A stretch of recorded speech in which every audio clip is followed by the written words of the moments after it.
Afternoon, members. Sorry for the slight delay there. However, we're ready to get going now. And also welcome to all who have joined us online this afternoon to see the outworkings of the final few decisions that we have to make in relation to planning. We, of course, have other business to work through as well. However, in advance of that, I'm going to ask Eamon to open with a notice and summons a meeting and take members' attendance and apologies. Thank you, Chair. Good afternoon, members. Members, you're hereby summoned to attend the monthly meeting of the Planning Committee, which will be held as a hybrid socially distanced meeting to be conducted remotely and also physically in the chamber here in the Guildhall today, Thursday, the 7th of July at 2 p.m. Alderman Breslin. Here, Eamon. Thank you. Alderman Kerrigan. Alderman Kerrigan. We have an apology from Alderman Thompson. Councillor Jason Barr. Here. Thank you. Councillor Raymond Barr. Councillor Raymond Barr. Councillor John Boyle. Here. Thank you. Councillor Angela Dobbins. Councillor Dobbins. Councillor Paul Gallagher. Councillor Gallagher. Councillor Christopher Jackson. Thank you. Councillor Dan Kelly.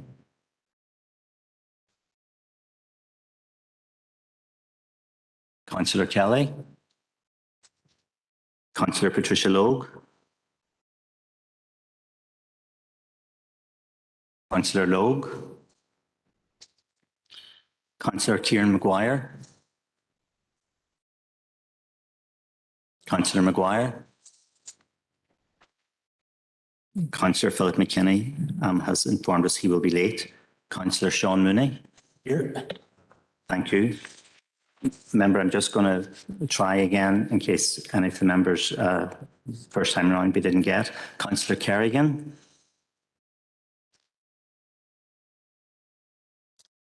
Councillor Raymond Barr. Councillor Dobbins. Councillor Paul Gallagher. Councillor Dan Kelly. Councillor Patricia Logue. Thank you. Councillor Kieran Maguire. Councillor McKinney is informed he's going to be late.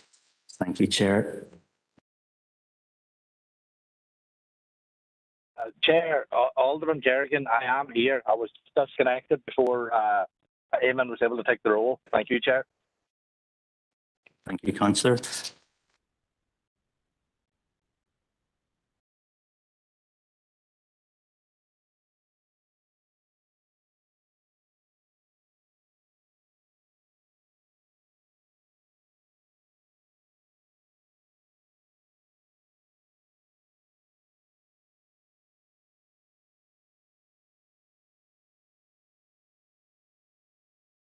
All right.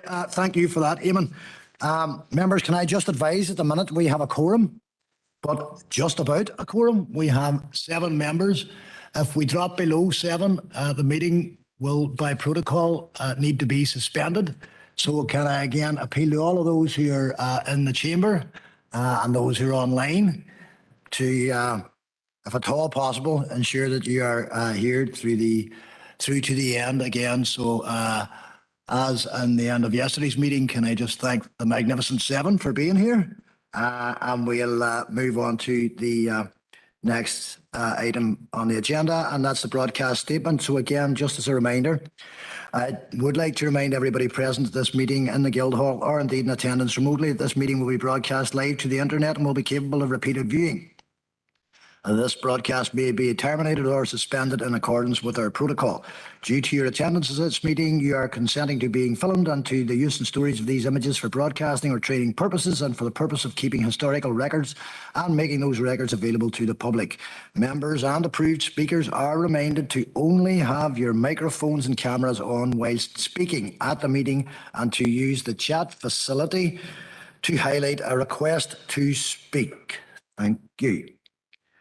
Members, item 4, are there any further declarations of members' interests today?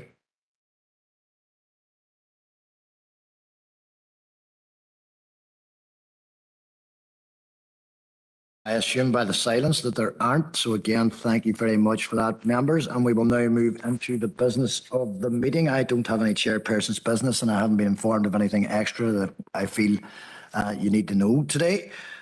So next item on the agenda is to move to our next presentation, and that presentation is for item number 9. Sorry, not number 9, item number 2, bear with me.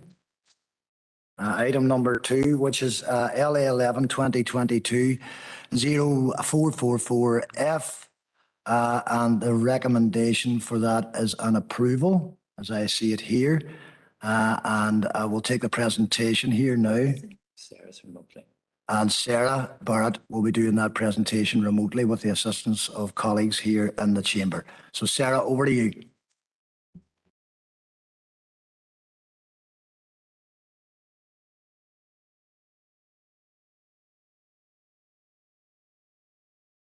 Hello, Sarah. Are you reading this? Sarah?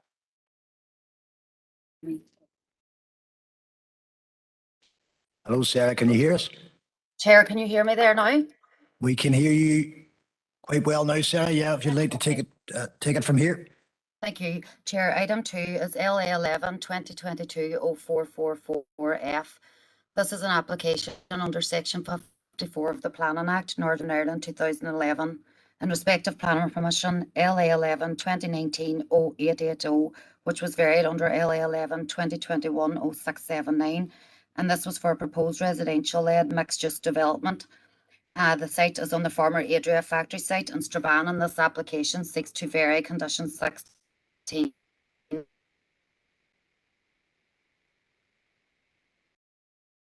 into that application, which is in relation to proposed remedial measures. So the site is located on Officer on Melmount Road. Sarah, a little bit. Sarah, I don't know if you can hear me, but there's a little bit of a problem at our end. We're not picking you up. We're not. So she's not hearing me. Sarah, can you hear me? Yes, Chair, can you hear me?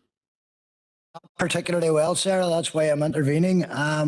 You're kind of going in and out a little bit, so we're missing a fair bit of it. I don't know if you can rectify that at your end. I don't know if it's a problem at this end. I suspect it's not.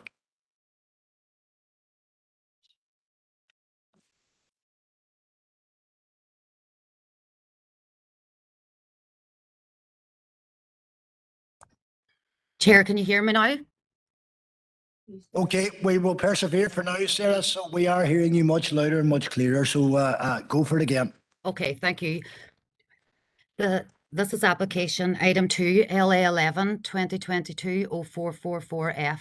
It's an application under Section 54 of the Planning Act, Northern Ireland 2011, in respect of planning permission LA 11 2019 0880, which was varied under LA 11 2021 0679. The planning permission is for a proposed residential-led mixed-use development, and this was approved. This was approved in June 2020, and this application is to vary condition 16 relating to that approval, which is in relation to proposed remedial measures. So the site's located off Beachmount Avenue, and the recommendation is to approve. So this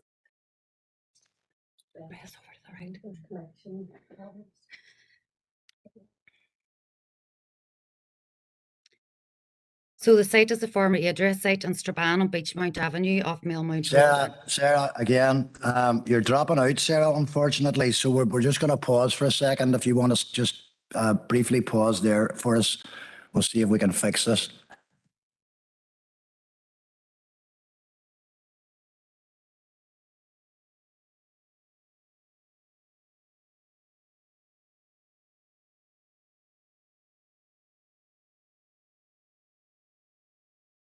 Sarah, okay. Go ahead. And we'll try that again. You don't need to start at the top. I think we only missed a brief minor, maybe even less than that. So if you want to keep going.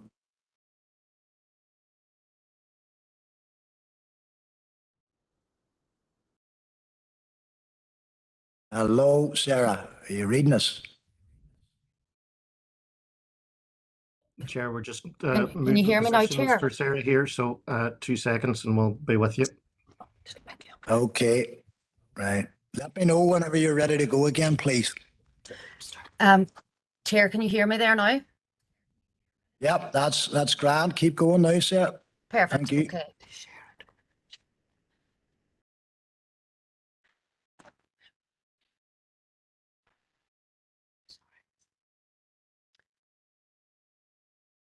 Sarah, we think you might now be on mute.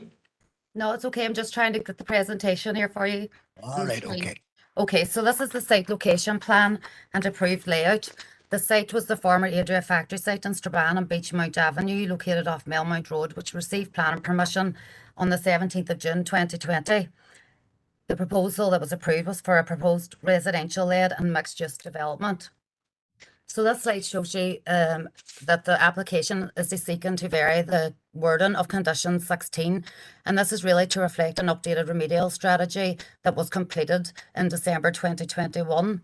So on the slide there shows you condition 16, and the amendment to the condition is just to include the additional wording that is shown in bold and italics, which makes reference to the updated remedial strategy undertaken. So the purpose for the application is that there was contamination on the site, and this was identified through a GQRA for the application site. So an additional survey was carried out on the site to gain a greater understanding of the extent of the contamination. The survey identified a greater volume of hydrocarbon impacted soils that needed to be remedied. So an updated remedial strategy was completed in December 2021 and submitted with this Section 54 application. This report identifies how the additional contamination will be remedied, and that the hydrocarbon impacted soils would be excavated and removed from the site.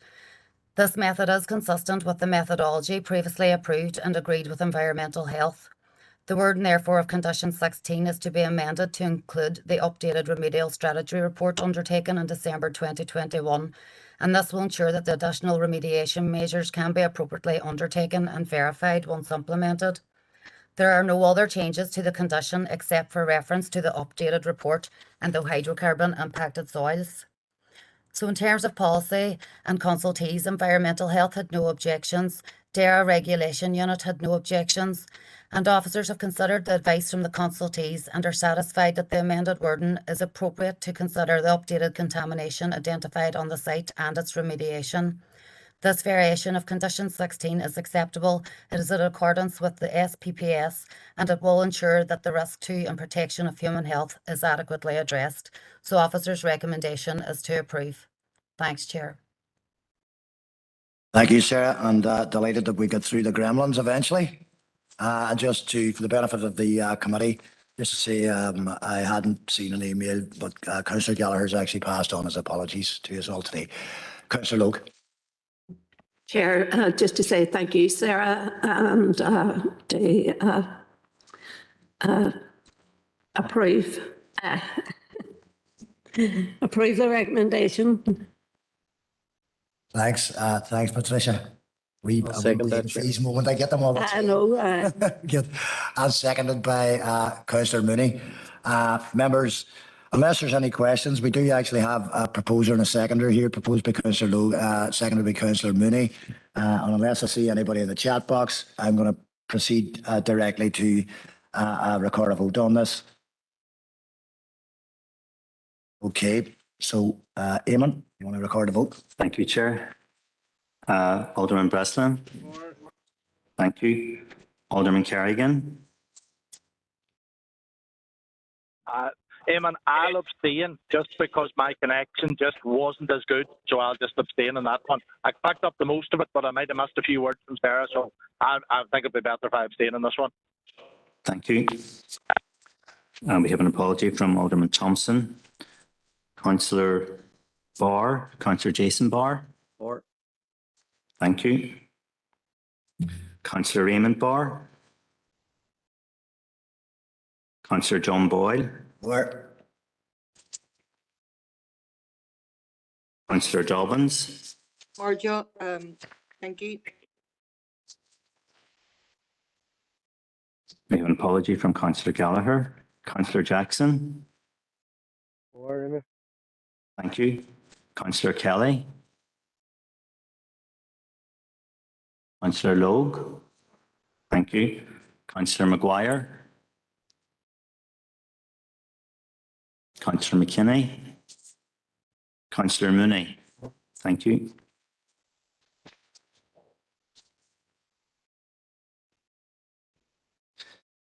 Seven for, 1 abstention, so it's approved. Okay, that's notwithstanding, obviously, Alderman Kerrigan's apology. 7-4, so I think we can consider that unanimous approval, members.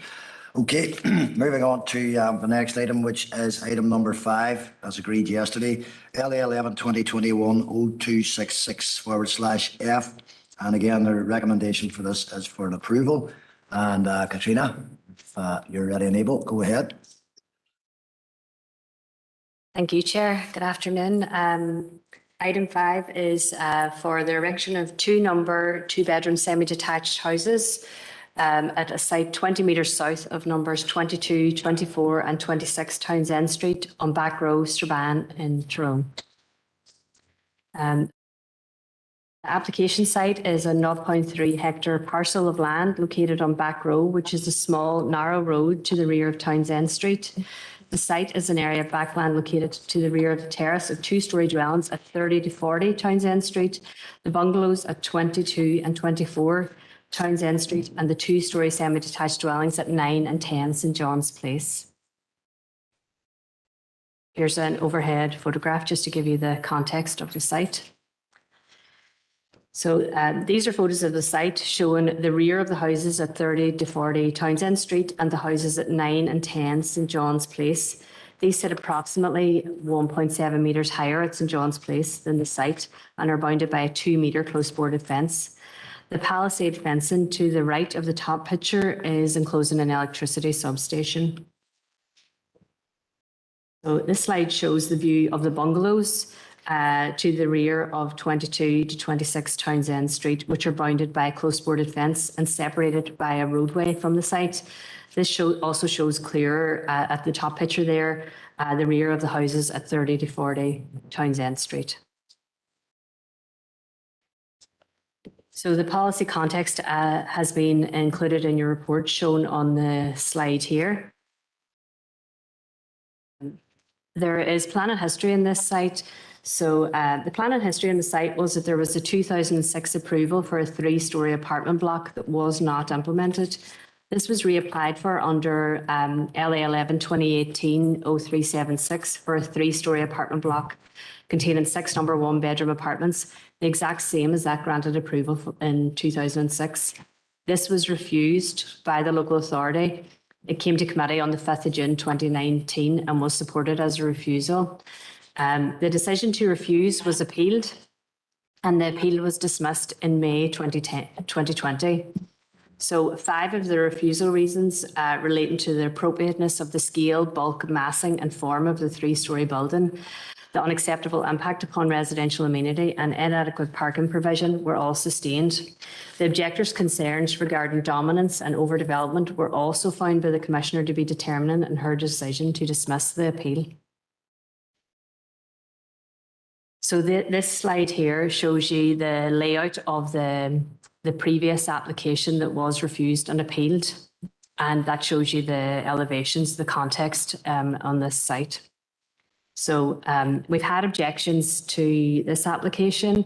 There was 2 letters of objection from 24 and 34 Townsend Street, and then there was a petition with 10 signatures from 22, 24, 26, 30, 38, 45, 51 and 61 Townsend Street.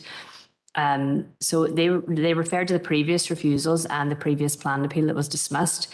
Contrary to policy QD1 of PPS 7, inappropriate scale, character, density, overdevelopment of the site, overbearing impact, loss of light, insufficient amenity space, bin storage, closed drying areas, loss of privacy, overlooking from first floor kitchen, living room and bedroom windows, noise and disturbance from people entering, exiting apartments, and use of communal amenity space. And they thought apartments would negatively impact the established character of the area, i.e. family properties and terraced houses. And they were concerned about the use of the site for fly tipping. So other objections we received were an incomplete transport assessment form. Site is not within the town centre with limited access to public transport, existing parking problems in the area. So since receipt of these objections, the scheme was amended. So the initial application that we received under this reference number was for 4 apartments. And then it was amended into a pair of semi-detached dwellings. So I'll just show you the photograph. So this was the initial submission, which showed a 2-story apartment block, which meant that there was living rooms and kitchen area on them upper floors, which would have faced into the back of those houses in Townsend Street. So it was then amended with negotiation to 2 semi-detached dwellings, and you can see in the photographs there, or in the drawing of the elevations, that the window openings were greatly reduced so that we had minimal impact on residential amenity. Since then, only 1 objection was received to that, just restating their objections, but we didn't have any further objections, just 1. So in terms of policy consideration, PPS 7 addendum, the density of the development is lower than that of the adjacent terrace at Townsend Street. The 2-story semi-detached dwellings will be in keeping with the character of the area, which comprises single-story and 2-story terrace dwellings and 2-story semi-detached dwellings. And the dwellings meet the minimum space requirements set out in Annex A of PPS 7. So, and PPS 7, the layout, scale, proportions and massing of the dwellings are appropriate to the site and character and appearance of the surrounding area. The dwellings will have a 6.9 metre ridge height and low angled hipped roof, which will sit below the ridges of the 2-story terrace on Townsend Street and the 2-story semis at St John's Place behind. The dwellings will be 1.8 metre higher than the bungalow at 22 Townsend Street, but with 16 metres of a separation between these buildings and a road. So there will be no unacceptable impact on the residential amenity of the adjacent properties. The scheme has been amended, as I've stated, from 4 apartments to 2 semi-detached dwellings to remove the first floor living areas to protect the privacy and amenity of surrounding properties. And there'll be a 9 metre separation between the first floor bedroom windows and the rear yards of Townsend Street. The first floor rear bathroom windows will be obscurely glazed. So we felt that the dwellings would not create unacceptable overshadowing or loss of light. The proposed dwellings are 2-story with a very low ridge, a low angled hipped roof. The dwellings are within 1 metre of the boundary with St John's Place, but these dwellings sits 1.7 metres above the site. The contextual cross sections demonstrate the windows of the dwellings at Townsend Street and St John's Place. So the agent had prepared this so we could fully assess. So to the right of the drawing, you can see that that's the houses on Townsend Street, the new houses placed in the middle, and then the houses at St John's Place. You can see they've drawn light diagrams there to show that there's not going to be any impact. So the objections raised concerns regarding noise and disturbance, but the proposal has since been amended to dwellings with no communal areas proposed. Development provides adequate private amenity areas comprising front and side gardens and a small paved area to the rear with planting to soften the appearance of the development. The redevelopment of this site for housing with windows looking onto Back Row and the surrounding properties offers better surveillance and security of the area. The site is 370 metres from the town centre with pedestrian and cycle routes along the riverbank and footbridge and access to public transport links. No features of archaeology or built heritage in the vicinity. The site is devoid of any natural landscape features and the site has no hydrological links to the River Mourne. So in terms of PPS 3, the development proposes to use existing parking capacity at Spring Hill Park, which is capable of accommodating 19 car parks or cars at full capacity. A parking survey was carried out, which found the number of cars in this car park did not exceed 5 at any time. I actually done a site visit as well the other day, and there was 2 cars parked there. The DFI Roads have no objections to these proposals. There's sufficient parking availability at Spring Hill Park paving area to serve the proposed development, and the proposals shall not prejudice road safety or significantly inconvenience the flow of traffic. So in terms of consultation responses, all consultation responses have come back clear. Now, NI Electricity was the only one that came back saying that they objected to the proposals on the basis the development may create issues with access to the substation and infringe on safety clearances with its equipment. So in terms of that, we're saying that you can see in the picture there, as I showed earlier, that the NIA substation is adjacent to the site. But the agent queried the NIA's safety clearance distances, and NIA were consulted on 5 occasions but have failed to respond. There are no overhead lines crossing the application site. The lines from the substation extend away from the site, and we cannot sustain an objection from NIA to the proposals on this basis. And there is a separate gate serving this substation also. So in summary, the planning and appeal history of the site and objectors' concerns have been considered. The scheme has been amended from a 2-storey apartment block with 4 apartments to a pair of semi-detached dwellings. This removed the first floor living and kitchen accommodation to address concerns regarding privacy and overlooking. The submitted cross sections demonstrate no unacceptable loss of light, overshadowing, overdominance or overbearing impact on surrounding properties. There is sufficient parking available nearby. NIA concerns have been considered and reasoned. All other consultees have no objection, and the proposal meets all the relevant policy requirements. Thank you. Katrina, members, there are no speakers presenting to you in relation to this other than Katrina, but just to remind you all that there was a late item that you all had the opportunity to read yesterday in relation to this. The item was from Andrew McGurk, who was the agent for the application. So I'll open it up to the floor now, and I have Councillor Jason Barr in the chat. So go ahead, Councillor Barr. Thank you, Chair. No questions or nothing. Just happy to propose that we accept the offer's recommendation to approve the application. And I'll second that. Thank you, Councillor Barr, and I think I heard Alderman Breslin seconding that. So thank you, Alderman Breslin. Members, there are no questions, as nobody's indicated anyway.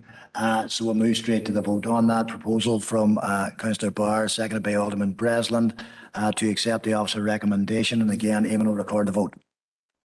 Thank you, Chair. Alderman Breslin. For. Thank you. Alderman Carrigan. For. Thank you. Alderman Thompson as an apology. Councillor Barr. Councillor Jason Barr. Thank you. Councillor Raymond Barr. Councillor John Boyd. For. Thank you. Councillor Angela Dobbins. For, Eamon. Thank you. Apologies from Councillor Paul Gallagher. Councillor Christopher Jackson. For.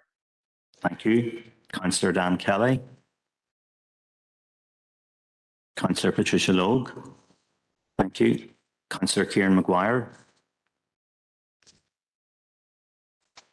Councillor Philip McKinney. Councillor Sean Mooney. Thank you. Unanimous. Thank you, members. Unanimous decision. So thank you for that. Thank you to the proposer and the seconder. And finally, our last application to consider today, item number 8, I think on your list. Yeah, item number 8 on the list. Members, LA 11 2021 0393/F. Again, a recommendation to approve a change of use from single occupancy to a HMO. Malachy. Thank you, Chair. Good afternoon, members. Item 8 is LA 11 2020 0393F. It's a full application for a change of use from single occupancy dwelling house to house of multiple occupancy at 11 Park Avenue, Rosemount, Derry.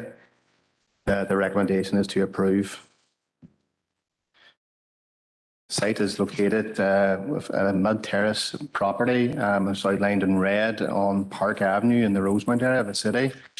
The site is indicated in the attached photograph here, 2-story property with dormer extensions. It's a 5-bedroom property at present, and the proposal is to change to a 5-bedroom HMO. And this photograph is to show a parking court to the rear of the terraces, which is material to consideration of the application. Detached image shows the existing and proposed floor plans and elevations. And the policy context for HMOs is covered in the SPPS in terms of character and impact on residential amenity. The Derry Area Plan, PPS free in terms of parking, and DCAN 8 in consideration of housing in existing urban areas. There is no particular regional policy for HMOs or subject plan or policy contained within the current local development plan. There have been 11 objections to the proposal.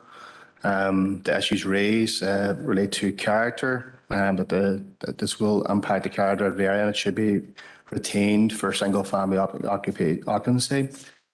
Parking is limited in the area, and parking problems cause other issues in terms of traffic movement and can hinder vehicles moving along Park Avenue.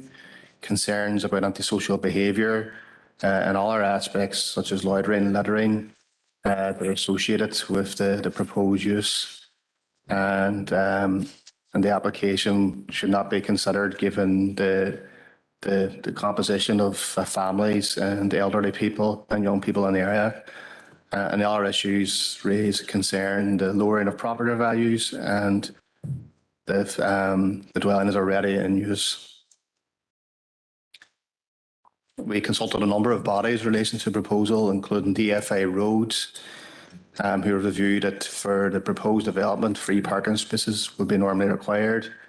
They have indicated that the site relies wholly on on-street parking, and they've observed that on-street parking is limited in the area. They've also concerns regarding the dates of the initial parking survey was submitted. However, a further parking survey was submitted, and they've considered that and indicated it would be a matter for planning officers to consider in relation to parking. Environmental Health have indicated standard informatives in relation to noise and HMOs, and they also requested a noise assessment in relation to a licensed property opposite the application site. However, officers have not requested that given the current use of the site. We thought it would be unreasonable to request a noise assessment given that there's a fallback position of a family home here at present. And NA Water have no objection, and standard advice has been provided. So in terms of policy consideration, there's two main issues set out in the SPPS relating to character and residential amenity. Paragraph 2.3 of the SPPS is relevant. It asks decision makers to take into account the existing use of land and buildings that ought to be protected in the public interest. And DCAN 8 would be relevant in terms of unsympathetic development in established residential areas. So in terms of the character of the existing area, is it the view of the officers that the immediate area in Park Avenue has a mixture of established use and therefore a mixed character in terms of land use. From site visits, there's evidence of properties originally used or designed for single family occupation that have been changed or converted to a number of different uses, including houses of multiple occupation, as well as other non-residential uses such as retail, public houses and takeaways. The proposed conversion would result in a residential end use and with no additional increase in the density of occupants, as the same number of bedrooms will remain. There's no proposed operational development associated with this development, and when viewed alongside other properties in the locality, it will not be distinguishable in terms of physical character. It's noted that there are still properties in the area used for single-family occupation, and HMOs will not dominate the land use in the area if a additional HMO is allowed. It is therefore considered that additional HMO will not have a significant detrimental impact on the established character of the area, and there be no adverse impact on the character of the surrounding area. In relation to parking, the number of bedrooms is not proposed to change. Therefore, the number of proposed occupants will also remain the same. Therefore, offers an opinion that there be no net increase in the requirement of additional parking spaces. 2 parking surveys have been submitted, and DFI roads were initially concerned that the first dates covered a period associated with the COVID restrictions, and also outside the traditional period for level education occupation. So a further parking survey was submitted by the applicant outside the restricted COVID period, and also during a period associated with term time. The second survey covered a period from the end of November to the early December. The second survey confirmed the findings of the first, that sufficient parking exists. There was in both surveys found numerous available parking spaces within a reasonable distance, and particularly to the rear of the property at Tudor Court and along Park Avenue. Officers have also visited the site on 2 occasions. They assess the parking situation in the area, particularly given the concerns raised by third parties. And on both occasions, the officers observed numerous available parking spaces also, and concurred with the findings of the parking survey submitted by the applicant. All our material considerations taken into account by officers is that the proposed site is at the edge of centre location.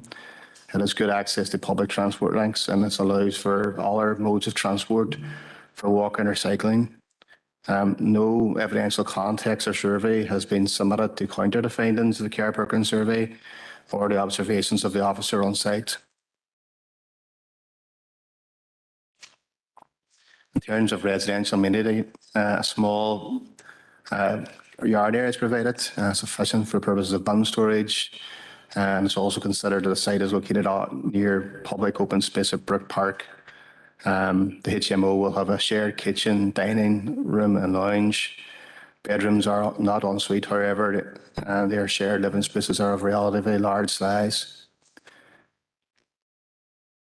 With regards to NIHE standards, this is not a plan policy. However, it is acknowledged that the property has met these standards and is considered to comply with the standards of size and category of a HMO by Northern Ireland Housing Executive.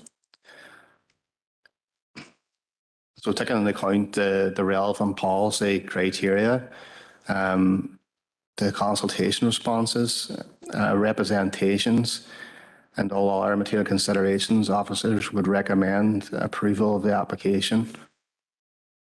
Thank you, Chair. Thank you, Malachy. Okay, members, again, no designated speakers beyond Malachy, and so I will open that up to the floor for comment or questions at this point. So over to yourselves, members.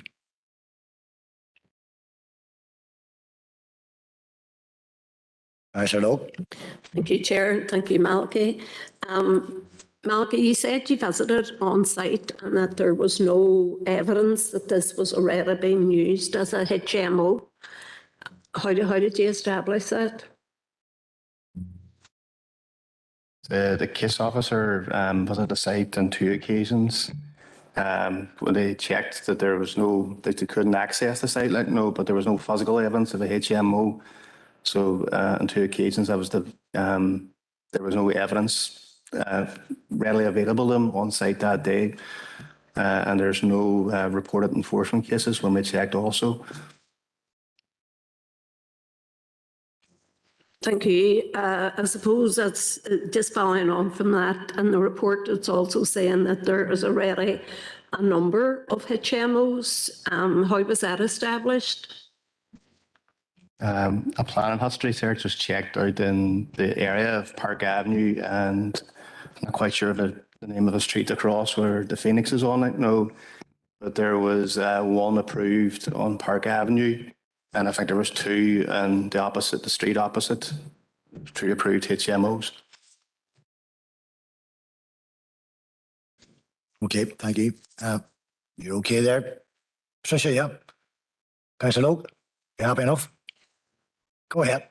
Suppose I'm just going to refer back to the application yesterday, although I know this is an application on its own merit and should be treated as such.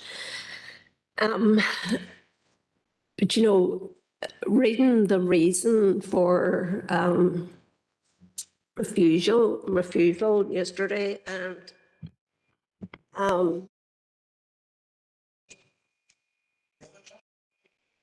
yeah.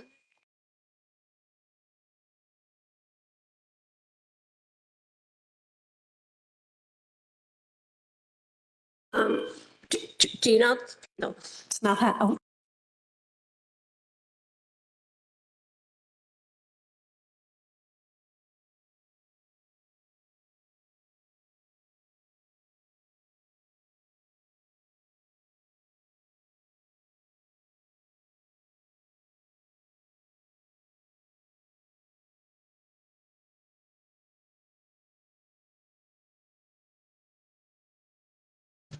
Yeah, I suppose it was a separate application and we considered it. The point that we made in relation to the application that was discussed yesterday is the very fact that there was no HMOs and the character was so intact that that ought to be protected in terms of the type of properties are there, where Park Avenue has a mixed use character. We have pubs, we have takeaways, we have shops, we have post office. We had bookmakers, and we had a number of approved HMOs. So we're saying there's already an established character where residential properties have been changed to both non-residential uses and also the HMOs. So we don't believe that one more additional HMO will have a detrimental impact on that particular area in terms of character, given the established character in the area. So, I suppose, apologies for the microphones here. Guys, it's been an ongoing issue, and I do know I have actually mentioned it to the chief executive, and they're looking at bringing somebody in to fix them, but we'll have to persevere. In relation to the HMO matter, I suppose what you're saying, Malachy, is that there is no over proliferation of HMOs and that they actually are part of the established character because of that particular fact. Would that be a fair assessment? Yes, you know, our view is that there is an established character where there's a mixture of uses, which includes HMO, single family occupation properties, and other non-residential uses. I don't think there's none of the uses, I suppose, dominant, you know, the area. And there's no use that ought to be protected given the mixed nature of that area.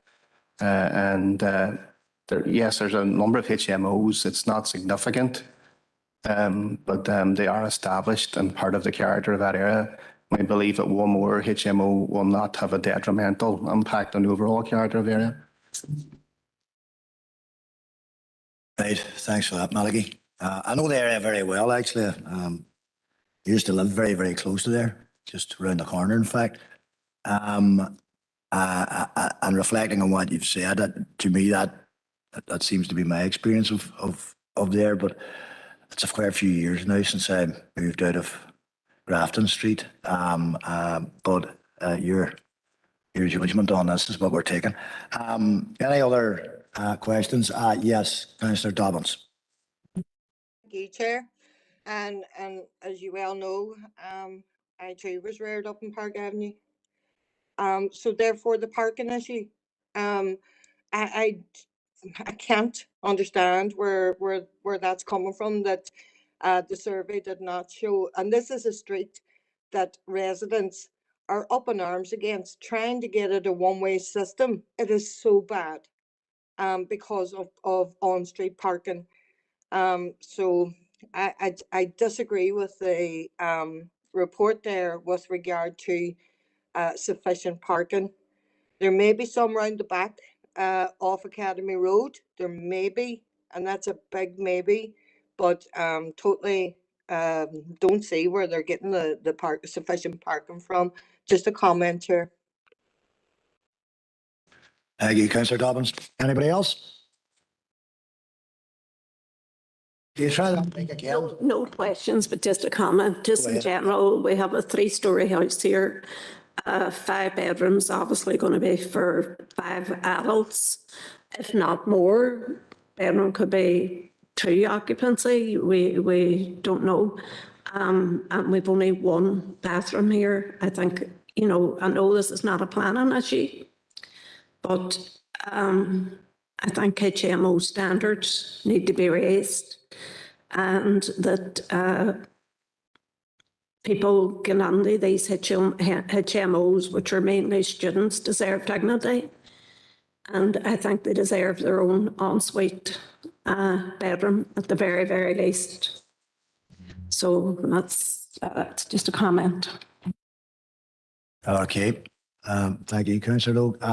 Councillor McKinney? I would tend to agree with Councillor Logue, because when we cast our minds back to about 2 months ago, maybe 3, Councillor McClintock brought up an issue about the size of a kitchen. If you recall, on the terrace up by Carlisle Road, and we refused planning permission there. Thank you. Okay, thanks, Councillor McKinney. I think it also we're worth bearing in mind, of course, that every single application that we treat, we have to treat on its own merits and on its individual basis. Go ahead, Councillor Mooney. Thank you, Chair. Just to pick up the comments from Councillor Logan, Dobbins and McKinney. Again, I know every application is treated on its own set of facts, but we've had a previous application too. It was in Glasgow Terrace, which was at the bottom of Park Avenue as well. It was reared very close to Park Avenue as well, just on Lemmy Street many moons ago. But there seems to be a pattern where, you know, the HMOs are developing around the Park Avenue, sort of, you know, Cedar Street type, Glasgow Street type area. And knowing them houses, you know, and knowing the locality, they're small, predominantly small terraced houses that are probably, you know, designed for families. And, you know, I understand what Malachy was saying, but the predominant use is probably small family type units. 2 HMOs. Is there an argument that, you know, perhaps more applications will be coming? Will the future determine that the change of character will be much more forceful in the future? But I can understand where Councillor Lowe's coming from. Her arguments are very clearly set on the number of rooms, the capacity of the house to house the occupants at some stage. So just slightly, you know, I just want to sort of my views across on that basis. Thank you, Chair. Thank you, Councillor Mooney. Is there anybody else want to make any comment on this before we move to the next part of the process? I suppose one of the important things to consider, being devil's advocate, I suppose, in many senses, is that, of course, we are all engaged in the promotion of the expansion of the university campus here in the city. And it would be very evident that if our ambitions are realised, that there will be significant requirement for properties for, as you said yourself, Councillor Logue, for students to be living in. I don't think the university would be able to build sufficient amount of accommodation for their students. I know they've got plenty of land, but I mean, as we understand, and it's kind of one of those things that, I mean, I represented this part of the city for quite a while, and one of the things that you would often have heard from constituents was, you know, there were too many students. You know, you kind of look at it and think, well, guys, how do you win here?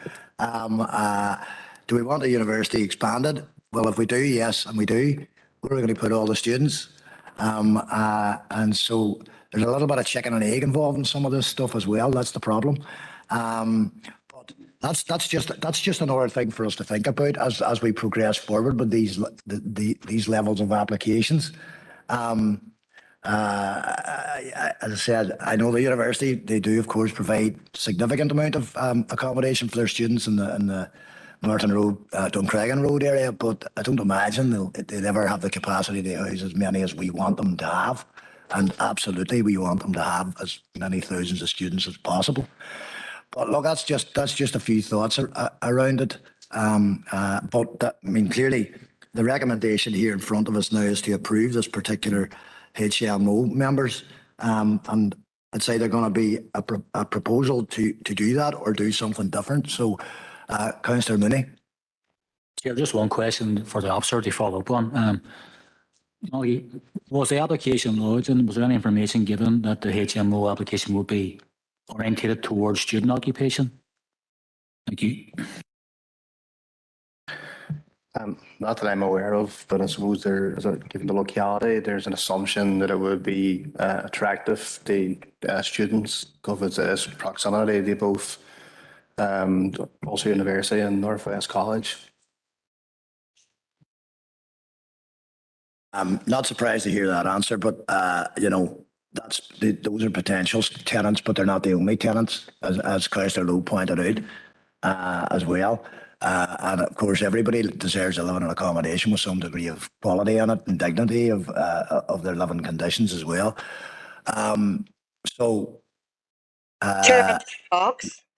Go ahead, Angela. Thank you, Chair.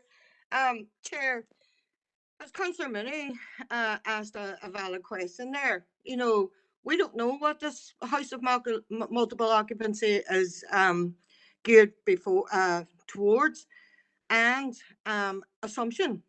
We can't go on assumptions. And do you know, I'm sorry, Chair, but I don't like direction from a chair, and I think your last comments were verging on a bit of direction there. But with that, with my own view, and as I say, each application is on its own merit, I would like to propose that we do not accept the officer's recommendation to approve. I don't think these are fit for purpose. I think that all arguments towards the rooms, size of the rooms, the size of the bathroom, the size of the kitchen, all points towards we should be given whomever, I should say, be as part of that that occupancy of that house dignity. This application does not afford that, so therefore I'm proposing that we go against the officer's approval. Thanks, Chair. Okay, Councillor Dobbins, I will come back to you on that. We will actually, of course, need a planning reason, a very specific planning reason, if we are going to overturn the officer recommendation. But just to reflect on what you said earlier, I am one of 14 members in the planning committee, and as chair, I am as entitled as anybody else to make my own observations. I don't think anybody should consider those directions from me, and I don't expect anybody did. The planning chairs have often reflected their own views, and I don't intend to change that particular policy. I have a vote, same as everybody else. So I'll accept your recommendation. However, I do need a planning reason for that particular proposal, and I'll also need a seconder in the event that we have that.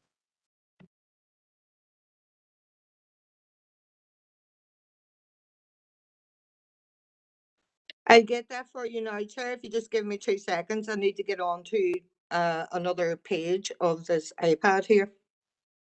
That's fine. I'll give you time. Go ahead.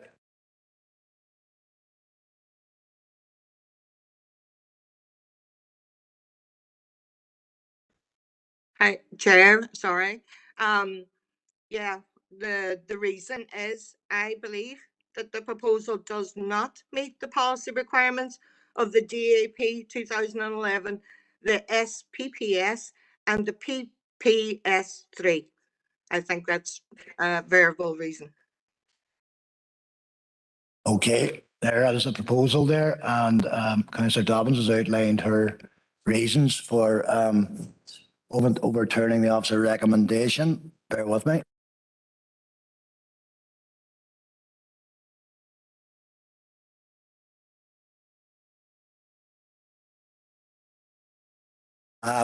Just to advise, Councillor Dobbins, you did also mention concerns around the level of parking provision in that area. Were you also suggesting earlier that you would like to add that into a reason for refusal?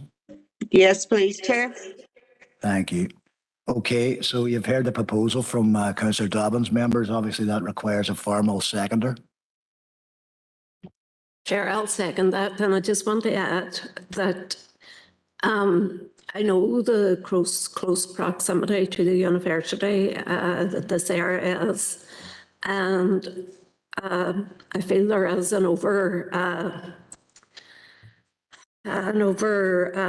suppose, I had the word there, but it's been over proliferated by HMOs already, whether legal or not legal. And I do believe that if we grant this application here today, that we will not be operating in the public interest of local communities. And therefore, as stated in paragraph 2.3 of SPPS. So I do think it would have a negative impact on the communities that are already established there, that there is enough HMOs, and I do think a mix of tenure needs to be consistent with all our areas, and we shouldn't be over proliferating one area just because of the close proximity to the university. Thank you. Yep, thank you. Councillor Rogan, all fair points, I think, too. All right, members. So proposal from Councillor Dobbins, seconded by Councillor Logue. If there's no further comment, members, I will now ask Eamon to take the vote. Thank you, Chair. And this is for application LA11 2021/0393/full, and it is to overturn the officer recommendation to approve. Alderman Breslin. Against. Thank you. Alderman Carrigan. I'll abstain in this one, Eamon. Thank you. Alderman Thompson has an apology. Councillor Jason Barr. Thank you. Councillor Raymond Barr. Councillor John Boyle. Thank you.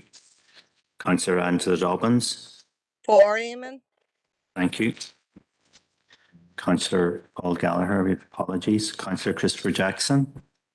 For. Thank you. Councillor Dan Kelly. Councillor Patricia Logue. Thank you. Councillor Kieran Maguire. Councillor Philip McKinney. Or. Thank you. Councillor Sean Mooney. Thank you.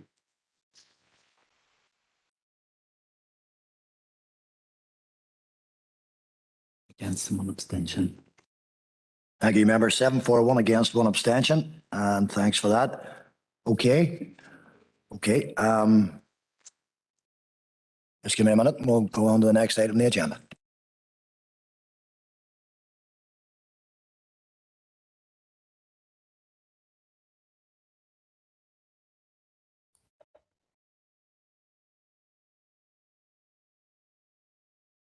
Okay, members. The next item on the agenda is item number 9, the HED consultation on the proposed listing of the Camas Railway Bridge in Side Mills. Anybody who's ever driven down that road will know it very, very well. It's a standout landmark. I'm fairly sure we would all appreciate that. However, Prentice is online and ready to go, so I'll pass it over to you, Prentice. Thank you, Chair, and good afternoon, members. As indicated, this report is to do with a proposed consultation, a consultation letter which has been received from the Historic Environment Division Listed Buildings Branch on a proposed listing of the Camas Railway Bridge just south of Cyan Mills. We have a draft response letter at Appendix 11. Members, if you'll have seen from the listing report at Appendix 10, probably a picture tells 1,000 words. You'll see the picture, and as the chair has indicated there, it's quite a well-known landmark, about a mile south of Cyan Mills, just again about half a mile north of Victoria Bridge. You'll see it just off the A5 briefly. This former railway bridge was built around 1910 on that line. It spans the River Mourne. It's a distinctive building, a distinctive bridge in that it's a 5-span metal bridge. The deck is metal, and there's like metal stanchions, pillars into the river. So it's quite distinctive. It has then got a nice stone abutments at either end. The bridge itself is still fairly intact in terms of the structure, and also part of the bed of the railway.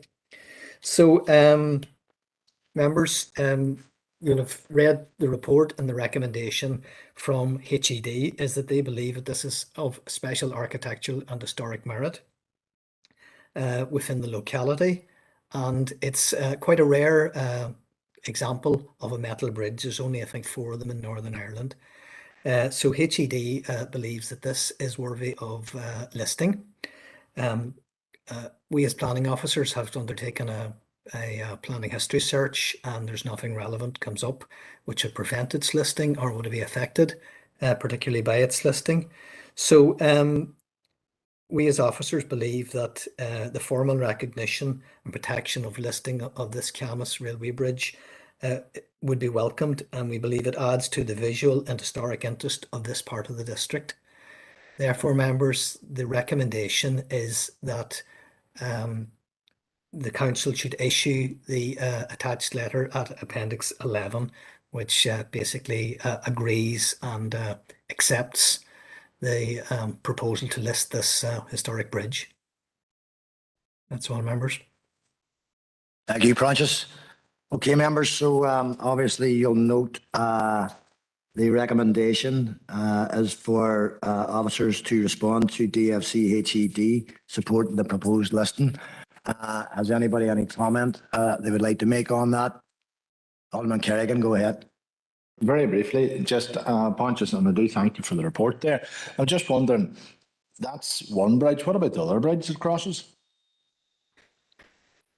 You know, that's the curve in the river, and there's two crossings there. What sort of shape? I know that's the one that's always focused on, but is there anything done with the second crossing? Or has that been considered? Or maybe it's in too poor a condition, because that's not the one that's more so associated with there. But the way the river goes there's 2 crossings there. That's the one that's closer to Cyan. The one that we're dealing with now is the one closer to Cyan, but the one that's closer to Victoria. I'm just wondering if there's anything in regards to that being raised. That's all it is. Chair, can I come in on that? Go ahead, Alderman Breslin. Sure, we'll take 2 comments and questions at the same time, Francis. Go ahead, Alderman Breslin. The only thing I was going to ask, were you in contact with the owners there?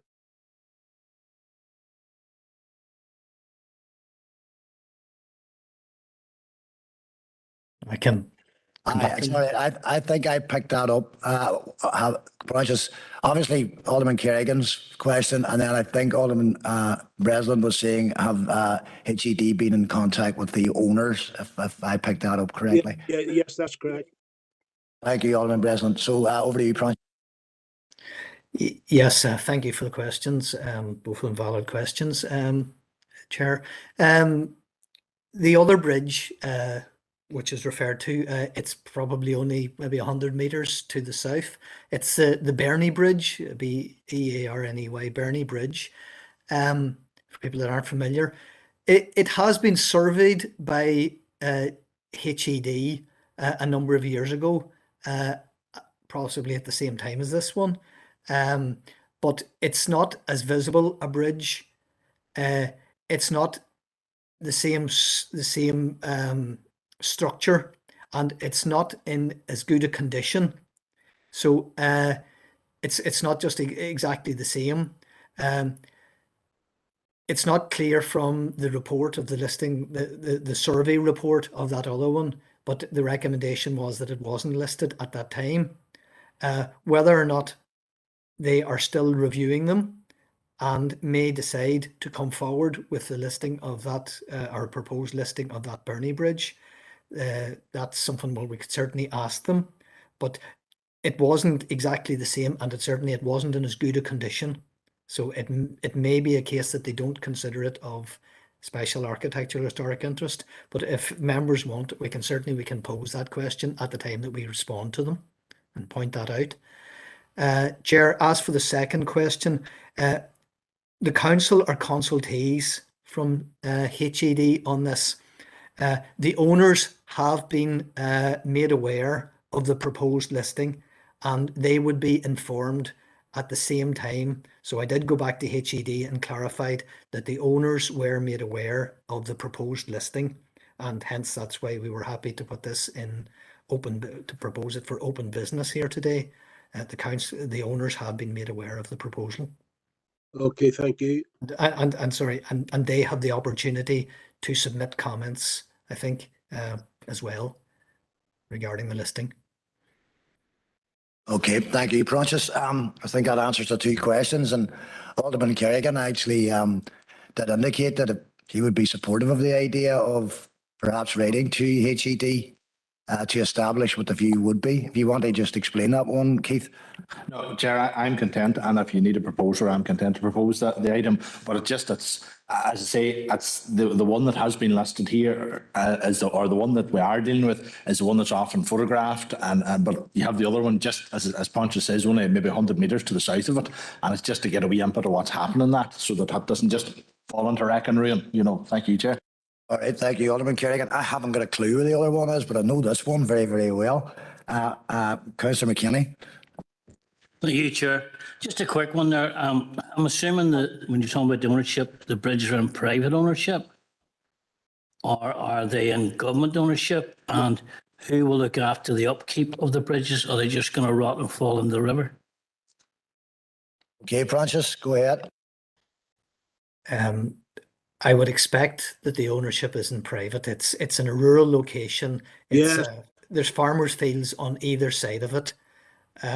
As for the ownership, I was just advised that by HED that they had notified the owners. I would have thought that I wouldn't have thought they're in public ownership, but I can't confirm or deny that. It's in private ownership through the chair. Thank you, Alderman Breslin. I had a fair idea you would know the answer to that question. We have on the chat box Councillor Jason Barr. Go ahead, Jason. Thanks, Chair. I was just, if it needed a proposal, I was happy to propose it. That's basically it, if it needed one. Okay, thanks, Jason. So Alderman Kerrigan suggesting that we write to HED in relation to that other bridge as well. I'm sure you'll find the appropriate form of words for that. And proposed by Councillor Jason Barr to obviously accept the recommendation, which of course is to support the listing of the Camas Railway Bridge. Have we got a seconder for that? Councillor McKinney, thank you as a seconder. Members, unless I hear otherwise, I'm going to work on the assumption that everybody's content to progress through with this on that basis. Okay, all good, thank you. Then we go to open for information, members, items 10 and 11, planning appeals update and list of decisions issued June 2022. For your information, unless anybody wants to draw anything out of those, we will move forward. So in the chat box, I'm not getting any indication of that. Nothing here in the chamber. I'll need a proposer then to move into confidential for decision. Proposed Councillor Mooney, seconded Councillor McKinney. So we'll just wait until we turn off the broadcast.